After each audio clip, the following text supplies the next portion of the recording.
salamat po. Magandang gabi po sa inyong lahat. Ako po si Doc Paiwan. So, isa po akong doktor. No? Marami po nagtatanong kung anong klase po akong doktor. Hi, ma. So, isa po ako, nakagraduate po ako ng Doctor of Optometry. Isa po akong optometrist or doctor po sa mata. Tapos, pinagpatuloy ko po ng Doctor of Medicine dito po sa Angeles University. So, isa po akong family physician, isa po akong occupational medicine, at kasalukuyan po ako nag-aaral ng lifestyle medicine.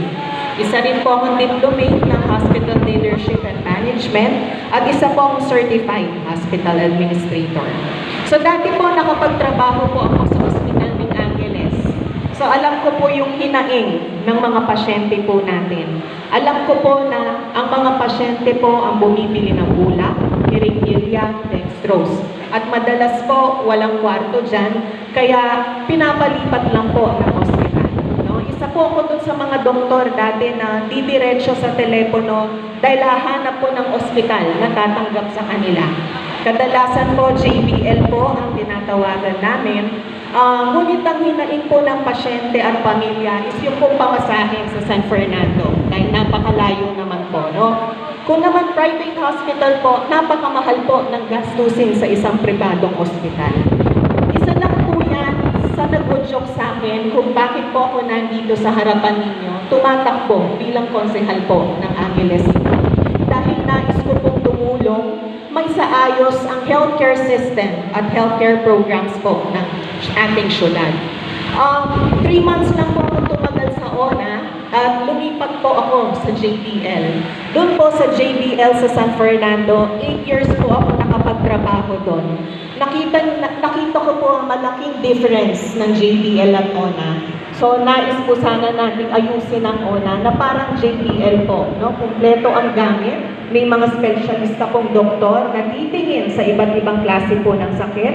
May mga gamot po na maibibigay sa mga pasyente na libre po yan, lalong-lalo na po sa mga pasyente talagang hirap po sa buhay. Yan po.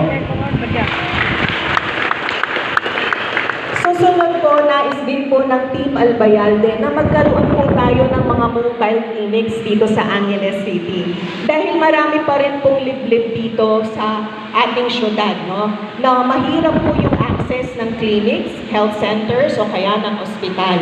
Kaya itong mga mobile clinics na ito, na meron na pong doktor, meron na pong gamot, meron pong laboratory for blood test at portable x-ray, ang iikot kahit po sa kasulok-sulukan ng Angeles City para makapagbigay ng serbisyong medikal sa lahat po ng nangangailangan.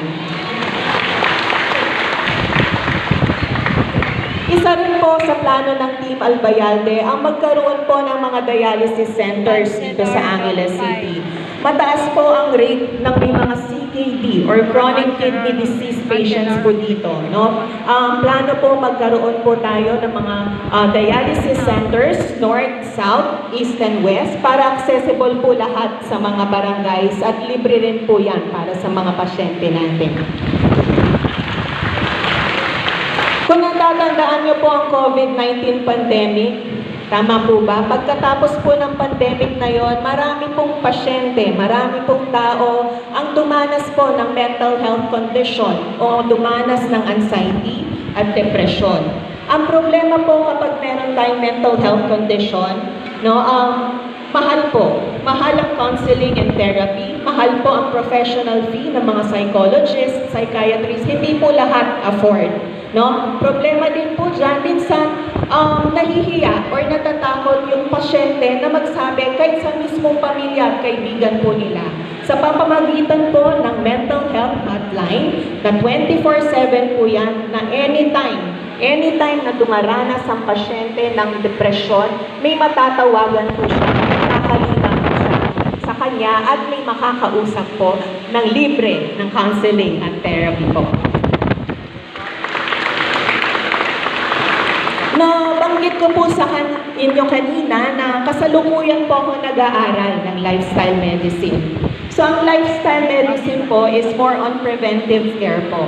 Dahil ako po naniniwala na prevention is better than cure. mas mainam po na malusog tayo kesa nandyan na po yung sakit, tapos bumibili po tayong maintenance monthly, no? Dagdag gastos po yan, no?